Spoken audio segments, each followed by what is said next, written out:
एक बहुत बड़ा सवाल आता है कि अगर सैंपल पेपर सॉल्व करने का टाइम ही नहीं बचा है तो फिर क्या करें।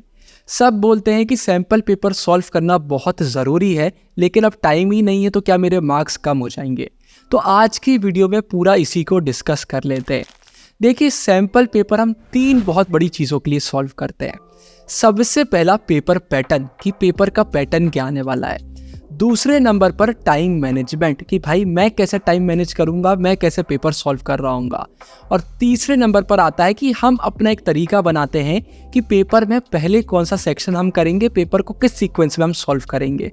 इन 3 चीज़ों के लिए हम सैंपल पेपर सॉल्व करते हैं।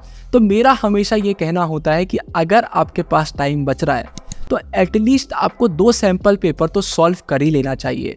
और कैसे सॉल्व करना चाहिए उस पर ऑलरेडी वीडियो आ चुकी है, ऊपर आई बटन में डाल दूंगा। लेकिन अगर हमारे पास टाइम नहीं है तो भी इन 3 चीज़ों पर हम काम कर सकते हैं। सबसे पहले अगर पेपर पैटर्न की बात करते हैं, ये जानना इसलिए ज़रूरी है क्योंकि बहुत सारे बच्चों के साथ ये हो जाता है, वो एग्ज़ाम देकर बाहर आते हैं और बोलते हैं यार मैं तो एक क्वेश्चन करने ही भूल गया, मुझे तो मालूम ही नहीं था कि अगले पेज में भी एक क्वेश्चन दिया है। ये उन्हीं के साथ होता है जिनको पेपर पैटर्न नहीं पता होता कि इस सेक्शन से कितने क्वेश्चन आएंगे, पेपर कैसा आने वाला है। इस भी बच्चे को पैटर्न पता है, उसके साथ ये गलती कभी भी नहीं होती है। तो आप सैंपल पेपर को अच्छे से रीड कर लीजिए, उसके इंस्ट्रक्शन में पूरा पैटर्न दिया होता है, उसको बहुत अच्छे से पढ़ लीजिए। कितने क्वेश्चन आएंगे, कितने मार्क्स के क्वेश्चन आएंगे, कैसे कैसे सेक्शन में वो डिवाइडेड रहेंगे, ये आपको पता होना चाहिए। इसके बाद टाइम मैनेजमेंट के लिए हमें बहुत अच्छे से पता होना चाहिए कि किस सेक्शन को, किस क्वेश्चन को कितना टाइम देना है। ये अगर हमें नहीं पता है तो दिक्कत हो जाती है। तो एटलीस्ट एक एक क्वेश्चन हर मार्क्स का सॉल्व करके देख लीजिए, उसमें आपको कितना टाइम लग रहा है। इंग्लिश में राइटिंग स्किल वगैरह, पैसेज वगैरह सॉल्व करके देख लीजिए कि उसमें कितना टाइम लग रहा है।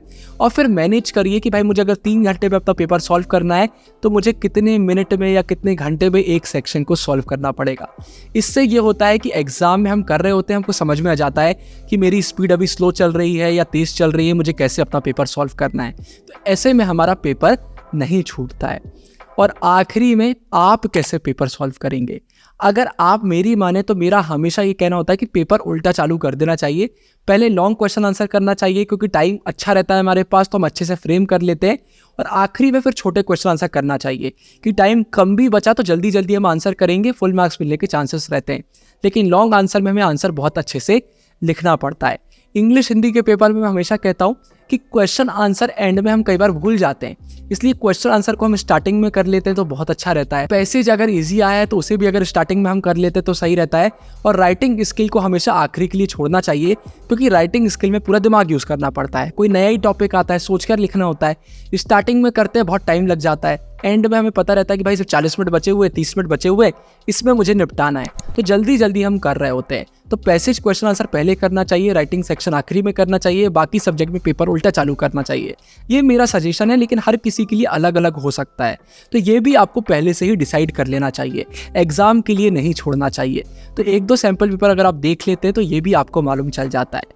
तो अगर आपके पास टाइम है तो ज़रूर से सैंपल पेपर सॉल्व करिए। डिस्क्रिप्शन में वीडियो डाल दूंगा कि कैसे सॉल्व करते हैं, आई बटन में भी डाल दी है। टाइम नहीं है तो जो मैं आपको बोल रहा हूँ उसको आप ज़रूर से फॉलो करिए। और अगर आपके पास सैंपल पेपर सॉल्व करने का टाइम नहीं है तो इसका सीधा मतलब है कि आपका सिलेबस अभी बचा हुआ है, आपको एक अच्छे डेली रूटीन को फॉलो करने की ज़रूरत है। तो ऊपर एंड स्क्रीन पर क्लिक करके आप डेली रूटीन वाली वीडियो देख सकते हैं, बहुत प्यारा वो डेली रूटीन है। ये वीडियो पसंद आया हो तो सबसे पहले लाइक कर दीजिए, अपने दोस्तों के साथ शेयर कर दीजिए, टेलीग्राम ज़रूर से ज्वाइन करिए। इस वीडियो के लिए इतना ही। आई होप आपको हेल्प मिली होगी। साइनिंग ऑफ, गुरु टेंगुरिया, बाय बाय।